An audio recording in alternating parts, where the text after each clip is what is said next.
And welcome to this week's hockey podcast, which has been better than any other because it's visual, and we've got the great Barry Melrose here. How are you, Thank sir? very much. I appreciate that. Good to talk to you. You've become like the Don Cherry of the United States. The good-looking, smart Don Cherry. That's right. Yeah. Much more physically fit and toned down with the outfits. But I think the people really appreciate you because they remember ESPN and all those great broadcasts in the early 90s, and I think you've become the face of hockey here in the United States. Well, what I hope when people hear me and watch me is that they can tell that I love the sport. I think that's foremost with me, is that we've got the greatest sport in the world.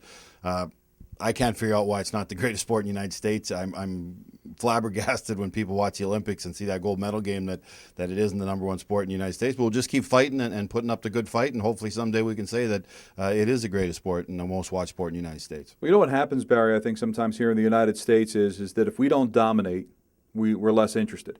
And that's why soccer never really has been big time here. And I think that as long as the United States continues to put up a great showing in the Olympics and more Americans are not only playing in the National Hockey League, but excelling in the National Hockey League, I think that can change a little. Well, American people don't know this, but right now the American teams have got the under 16. They've got the World Junior Championship, and they're silver in the Olympics. So right now, the most successful hockey organization is United States Hockey Federation. So they're certainly doing a lot of good things. And the World Juniors are going to be in Buffalo. Buffalo this year, and that'll be a fantastic event, yes. I think that's really going to help. All right, let's look at the state of hockey right now. And I think the fact that the rating was double what it was in 2002 for the Olympics, which was similar. United States, Canada, both going for the gold medal in North America. Yep.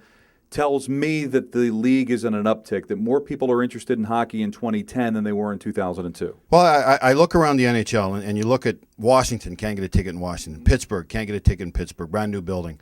Chicago, hottest franchise in the NHL. LA has rebounded and got a great franchise. So our major markets are strong again, and every sport has to have that.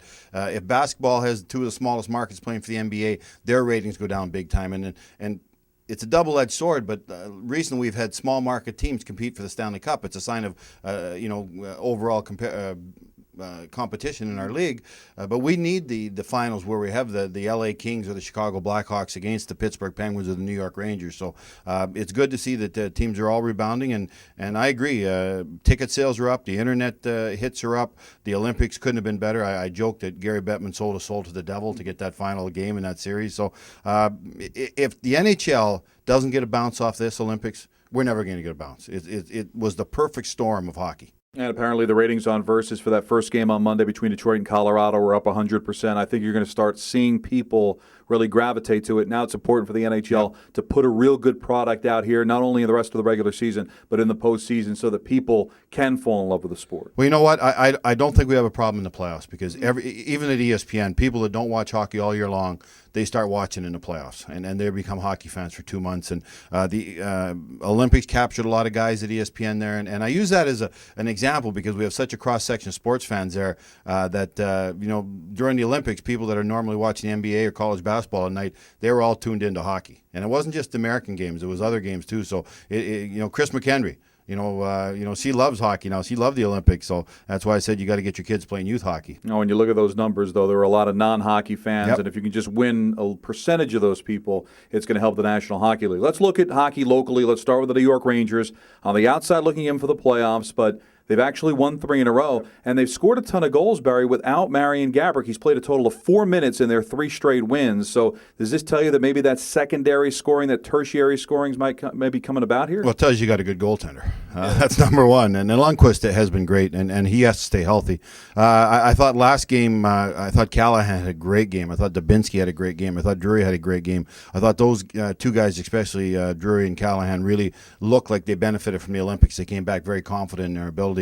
And the Rangers, if they score, the Rangers are going to make the playoffs. If they just get to 2.5 goals a game, they'll make the playoffs with that guy in net. So that's got to be their goal, and get Gaborik back, get him scoring, get that power play better, still be good defensively. But it all hinges on Lundqvist because he has to give him a chance to win it because they're never going to score 4 goals a night. So if they can get it down where he's giving up under 3, they have a good chance of winning a lot of games. What's the mindset of this franchise if they don't get into the playoffs? Are they going to clean house, or are they going to be patient and stay with John Tortorella, stay with Glenn Sather another year, and just see if they can build from there? Well, unfortunately, they can't clean house. because their players make so much money. They got 5 guys now I'm sure that the Rangers like to get rid of, but there's no way they're going to get rid of them because they make so much money. So unfortunately, you're going to be saddled with guys for a while in New York. Gaborik has been good. Gaborik has stayed healthy and he scored. So the Gaborik experiment has been good. They got to get some young guys. The Gilroy has been so-so. I like him some nights. The size of the forwards, he's used to being the biggest guy on the ice, right, playing against smaller forwards. Now the forwards are bigger than him. I think that's caught him by surprise a little bit. But they need to draft well. The Rangers can't afford, with their payroll and salary cap, they can't afford mistakes in the first and second round. They got to get players. But it's going to be tough for the Rangers. Should the Rangers get rid of some of the guys? Yeah. Can they? No. And that's going to be the problem. You look at the New Jersey Devils, they're in the upper echelon of the Eastern Conference, but you've got a goaltender that's 37 and Marty Brodeur. I don't know how much longer Jacques Lemaire wants to do this. He's already in his 60s. I do get a sense that their window is very small. Well, I think that showed it with the Kovalchuk deal because that, people say that they didn't get enough for Kovalchuk, but they gave up 4 guys that might play. They basically gave up 3 first-round picks to get him. And no guarantee that he's going to sign with the New Jersey Devils. So I think that showed that Lou knows the window is short, the window is quick. They need Paul Martin back. They got to get him back in the lineup. But right now in the East, you get by Washington and Pittsburgh. There are no powerhouses. I probably rate the Devils and Buffalo the same. Because of the goaltending situation. And all of a sudden you get a hot goaltender, you're able to win the East. There's no real powerhouses in the East this year. So I think Lou saw that. Knows that Marty's not going to be there much longer. Knows a few of the other guys are not going to be playing that much longer. So yeah, and he should take a chance with Marty and give him another chance to win the cup. And to sell hockey in New Jersey, as you got the new building, which is great, but I think they really have to sell Zach Parise because he's American-born, great kid. He gets it, and I'm ready to say I think he's better than John McClain. I think he's better than Pat Verbeek. I think he'll probably go down as the greatest forward this organization's ever had. Well, I'm doing the Legends Luncheon tomorrow for Brian Trottier, and to me, Zach Parise is Brian Trottier reincarnated. A guy that can do everything, a guy that can play defense, a guy that can play offense. Great looking, should be on every billboard in New Jersey. Right. He should be selling everything that they can sell. And I agree. I think right now, of all the Devil players, this guy is maybe not the most talented, but if you look at the overall picture, he's the best player without a doubt. He's if Lou Lamoriello could make a player, he would make Zach Parise, and I think that's a perfect place for him to be, and he's great. Now we look at the New York Islanders, and I can't help but think about this Rick DiPietro situation really being an albatross around their neck. I mean, he's got 12 years left on his contract. I think he's a good goaltender, Barry, but if he can't get on the ice and you can't play, and with the rules of buying out players in the National Hockey League, I just don't know if this problem is ever going to go away. Those long-term deals are just proving to be a disaster for the NHL. You look at DiPietro here, you look at Vinny Lecavalier in Tampa. Every team seems to have one. And it's a disaster. DiPietro's a great kid. He's a great competitor. He at times is a great goaltender, but he's not healthy. He's got knee issues, which is the Achilles heel for goaltenders, especially the way DiPietro plays.